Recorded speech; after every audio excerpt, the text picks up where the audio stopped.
MWR, Najee.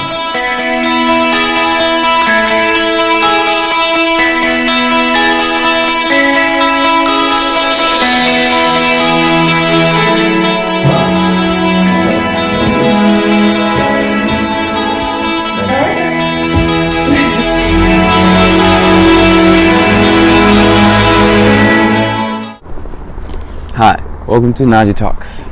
And today, with my mid-weekly rant for the week, we're talking about stress relieving mechanisms. Starting off with just my example first. So we can just start off with, things that happen with me and stress in my life and stuff that I realized. First thing is gonna be, we can just talk about like things that were going on with me. So growing up.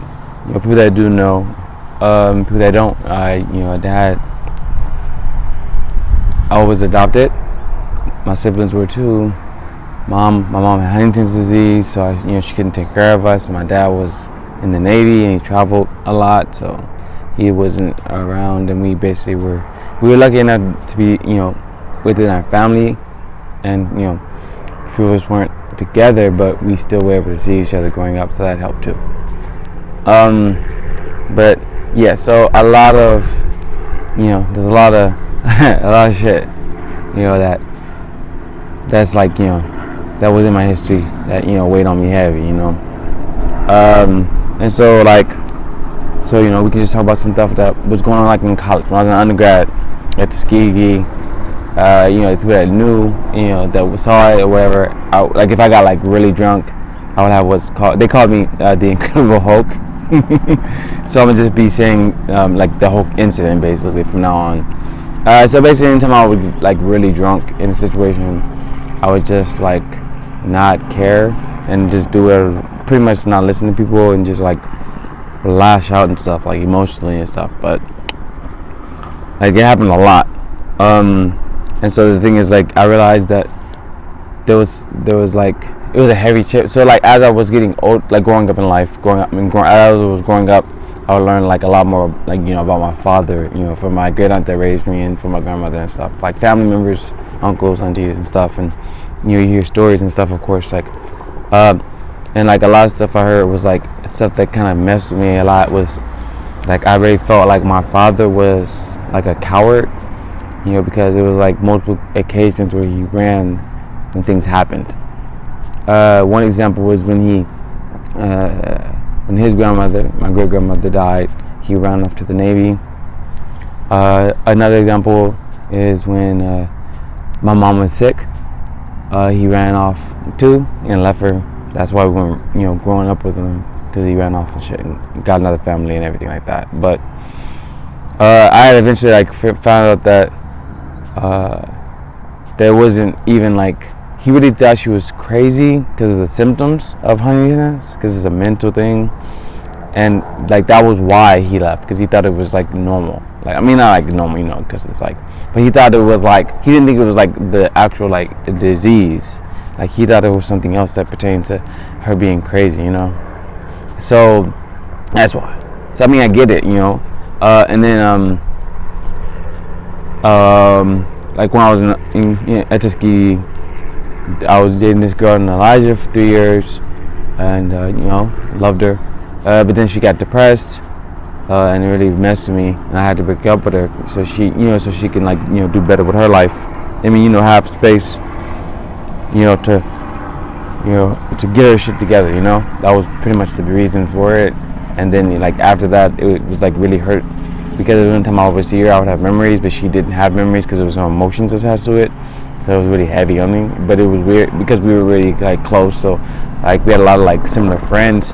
So we'd see each other a lot. So it was like hard to avoid it, So that was like something really heavy on me. Then one night I had and it's like my last year of college. So like the 6th year. That's when we had separated. And I was just going through so much. But there was a night when I had like an epiphany.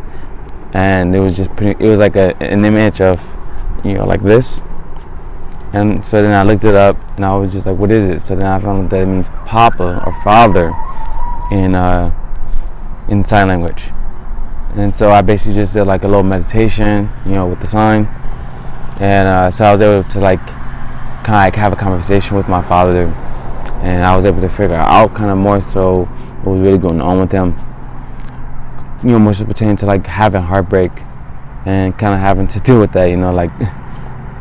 So I was able to like learn a lot and realize that about my father, like, he wasn't perfect. Everybody's human, like we're emotional creatures for sure, especially when we finally decide to open up to people and then we get hurt, especially men, and he was a soldier too, so imagine that. So I get it for sure. So after that, it seemed like all that like weight that I had on my shoulder about my father was gone, and so basically made it a lot easier for me to move on with my life. I mean, emotionally, I was doing a lot of different things. Like my creative juices was flowing like crazy. You know how it is. I was like feed off of fucking pain. So I was doing a lot. I made like bow ties, and I was like already in like this like modeling troupe, and I was just doing that, and I was in like capoeira, like the Afro-Brazilian martial art for a year with that, and it was beautiful. I enjoyed it. There's a lot of new stuff in my life that I was able to do in my last year before I left.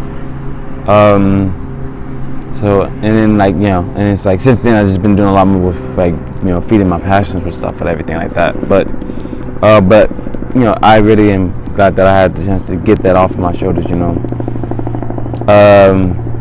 then even like between all those times, it was other occasions where the Hulk incident happened. So it was like two occasions. One was a party. No, one was birthday party. My birthday party. Me and Rashawn, we had a birthday party, a joint birthday party because our birthdays were close. So we had a joint birthday party together at his spot in South Central, and so I think people brought bottles, and then Jasper and his brother Will, they came late, and they brought bottles and forced me to drink them. So it was like really bad, so bad. The people that saw it, no, like people that really was witnessing, like my brothers and everybody and sister, like everybody, Ariel, like my like high school friends that came, like people like saw like that side of me. It was weird, like not weird. I mean, because you don't really remember it, but it's like when you hear the stories, it's like dang, like that's embarrassing, like. And so then after that was another one was it was another party we had, but it was at Jasper's dad's house in Compton, and I want to say it was maybe like winter break or something in the summer, something like that. And it was another occasion I got like really drunk. The same thing happened. Not exactly the same, but I really was just like fighting back hard against my family and like and Dave. Like Dave and Marlon, they really had to like really like fight me to like keep me down and calm me down and give me the like it was really bad. Like how wild I was, like all that, man, was just in there, like just building up. It was crazy. And that was the day before we had went to Alti's wedding. Yeah, that was funny. Yeah. But yeah, so those were the two big ones. But I mean, like besides that, and then after that, whatever, came back home, graduate school, chiropractic school. I was like, just did like a lot of less drink. I mean, well, when I'm busy, I don't drink. I didn't drink like weekdays, but my classmates were just like, I didn't have a job. It was just like school. So they just want you to work and be in class and stuff. So you'd be like, you have a lot of time to like do other stuff. So I would like be with my classmates a lot of stuff, whatever. We would like have, go out and stuff, but I would binge drink, whatever. And I learned about that. And it's not good to binge drink when you don't drink often. Like people that drink a lot during the week, their tolerance is high. So if it's like a weekend thing, everybody's drinking and stuff, whatever, then you're not gonna be as intoxicated. But see, the thing is for me, it's because I didn't drink all week, and then when I did drink on the weekends, it was heavy because I didn't drink often, so my tolerance was pretty low. So that was another thing I had to learn when it came to doing that, the drinking habits and stuff like that. And and then so I had a lot of BS with school. That situation got suspended twice. And then there's this incident that happened. I had another Hulk incident that happened, and this was like last fall. that was like the last time, because before that I've been doing a lot better with my drinking habits and stuff. So but the thing is, it was like, because I had so many issues with school, and then like, you know, last fall was like pretty much a lot. I mean, I was grateful, so I wasn't trying to be upset, you know. But the thing is, like, you know, whenever you get like drunk, you know, things come out, you know. And so it was like Halloween, and it was me, Dom, and Matt, and we went out to the Halloween costume party, and it was free liquor. Yeah, of course. Yeah, so I did too much, because we had just came from a fucking like a UCLA like tailgate in Pasadena at the Rose Bowl. So we was already drinking before that, and then we got there. So it was pretty much like, didn't really make sense to do it, and I just did it for no reason. And so yeah, that happened. It was like, yeah, that was a wild one, crazy one, like, and that was like really bad. Like, I regretted it so much. Like, I'm just trying to do better now. Learn, you know, learn your lesson, from your mistakes, you know. And then this year, you know, you guys remember from last week's video, I was talking about what's all been going on with me since, you know, since the year started, even like in December. And so pretty much, I guess like even before that, there was like, before my mom passed, right? So when school started, well, I mean, I got expelled from school, right? And then I was dealing with the thing with pressure with like my apartment in the Inglewood. Like, it was like a lot of shit, like a lot of stress, because I was like trying to find like a good job now, so it's gonna take more time than just being like, let me just get a labor job, you know what I'm saying? So, you know, better jobs take longer to get, you know. So I was worrying about that, worrying about my apartment. Like, I was trying to find a new roommate. Like, it was a lot, and then if it didn't happen, then it was like, where's I gonna go, you know? So there was like a lot of like stress going on, and I didn't realize. The thing is, like, it was weird because I didn't really show any signs of it. I had no mental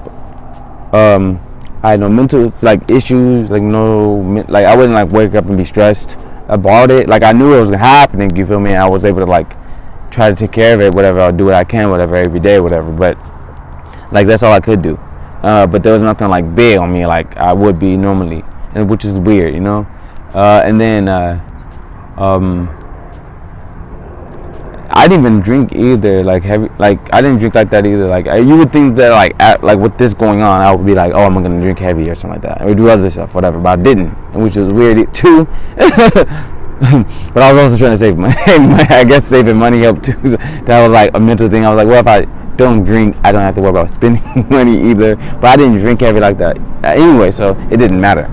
And so it was just like, I didn't really realize that. For me, it didn't seem like it was a thing. Like, it was kind of weird because I didn't see it. It wasn't really messing with me like I really thought it should have, you know. But I found out, so I ended up getting like these like rashes on my back, all on my back, and like, so I didn't like, that was weird stuff to me to like see that. I'm like, that's crazy, because it's like, I didn't know this was like, it was like basically like my body was stressing and I wasn't. So my body was going through this shit like, you're getting all this shit on you, like, all like, you know, like, we're dealing with the stress, like, you're not. I guess that's what was going on. And then like, even with the thing with my mom, you know, I really thought it was something different. I mean, not different, but it was weird, like how I really wasn't stressing about it. But it was pretty much, I guess, because everything's just been going on, so I haven't been working or in school, so I had no reason to like talk about this stuff like for months. And so because of that, I haven't really had a reason to think about it until I just started, you know, until I had, you know, upload my video about everything, and people have been talking to me about it and stuff like that. So now it's like getting real, you know, because it kind of felt like when I was in Tuskegee for 6 years, right? Every time I would be out there, it would pretty much just seem like that. Like, I just wouldn't see her when I would be in school. And that's what it felt like to me. It was like I was just in school this whole time and she wasn't there, of course. So it's like kind of like interesting to think that way. But it's like pretty much how I would see it. Because even when I was still in grad school out here, if I wasn't living near her, every time I wouldn't see her, of course, you know. So, you know, that's pretty much how I was kind of just used to. So I guess it's kind of how I just see it. And, you know, so it's kind of like, I have to like make it more of a real thing, you know. we'll see. I'm trying. You know, baby steps for sure. Baby steps. But yeah. So that's weird. Like, and so like a thing that I realized is the reason why a lot of this is happening to where it's like certain things that, like, it's like it doesn't seem like things are stressing me out, and then when it's like I get like highly intoxicated or just like, I mean, that pretty much was like a lot of the big issues. Was like when that happened, I would like lash out, you know.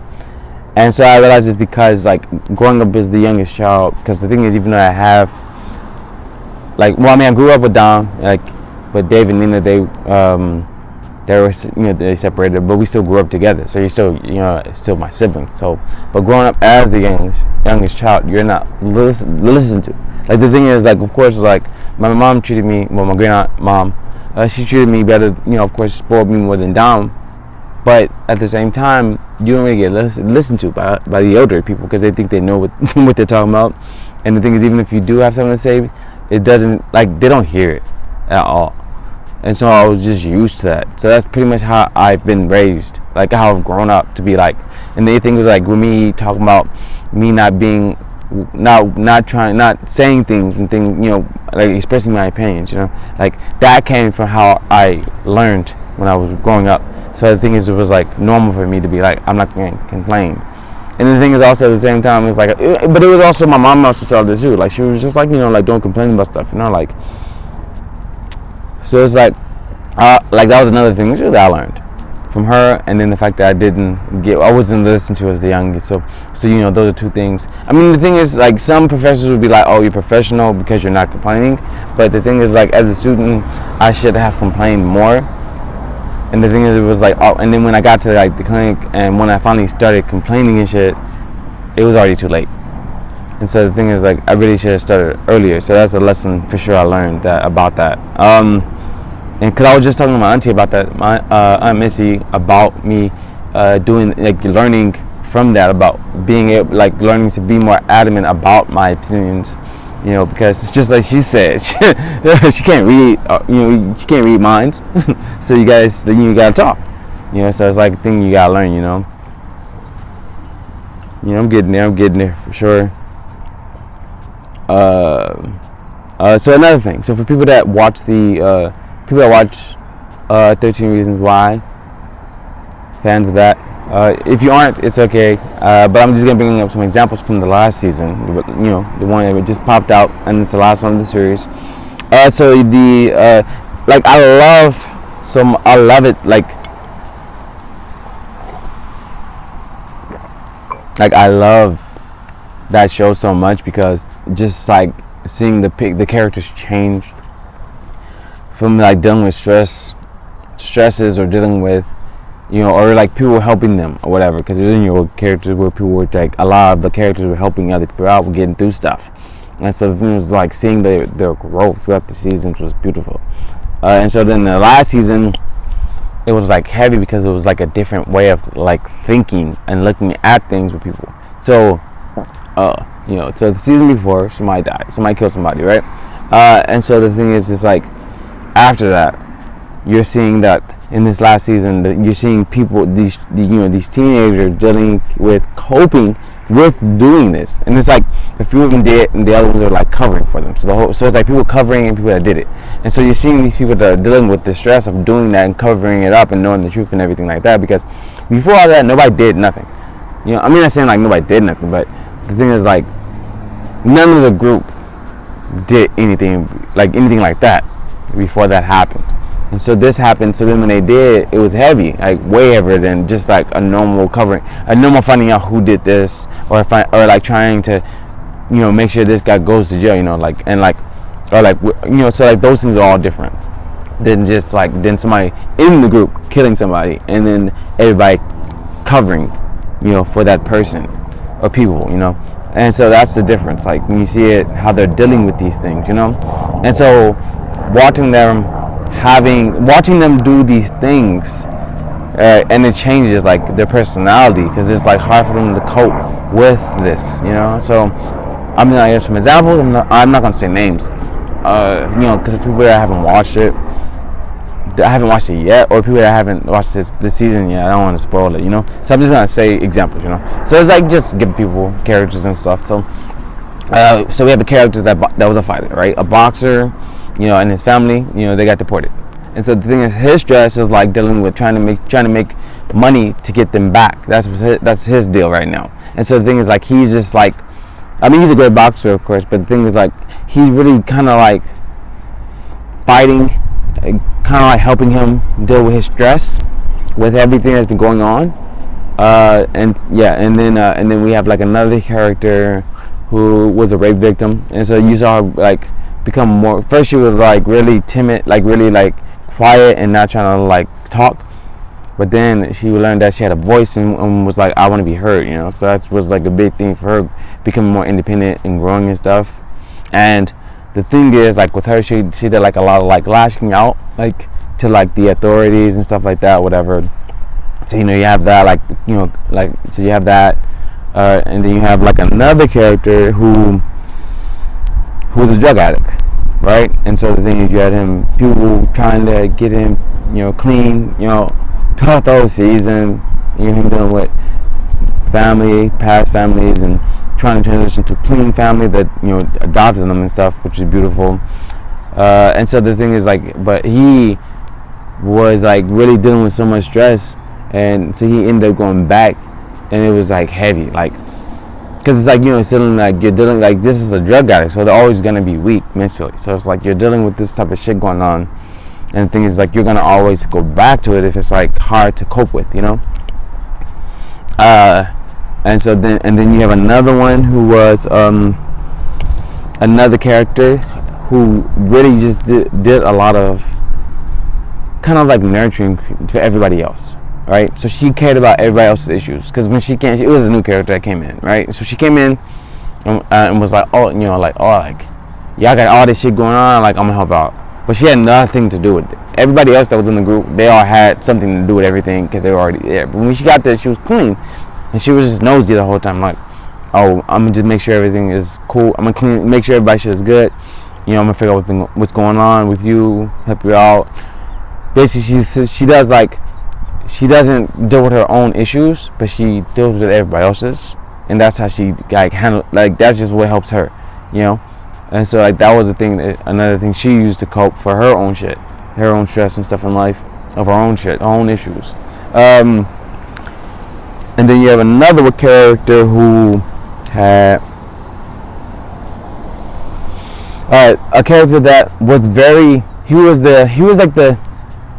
the moral compass, right, in the group. He was the one that was always like bashing weird ideas and like whatever you guys are doing. If I don't like it, I'm gonna say something about it, and if I don't like want to do it, I just won't, And so that's what he would do. But then like now in this season, he's basically not giving a fuck about shit at all now, like, but he was before, like, and so now he doesn't care about anything at all. Like, he just risks his life, does drugs heavy, has sex a lot, by like prostitutes, like he just does whatever the fuck he wants. He don't care about school.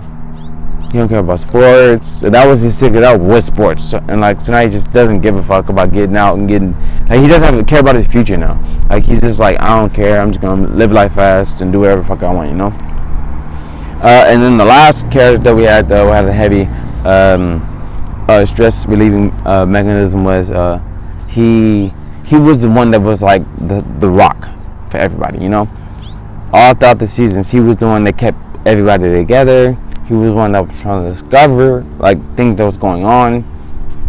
He was the one that was helping people with their issues and trying to get them better, and that was the character that he was. But then when this happened, it seemed like in this last season, it was kind of like his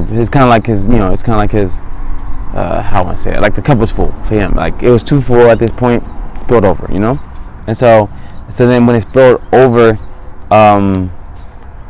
it was like a lot of shit that kept happening, like throughout the whole like season, that nobody knew what was going on, and he didn't either.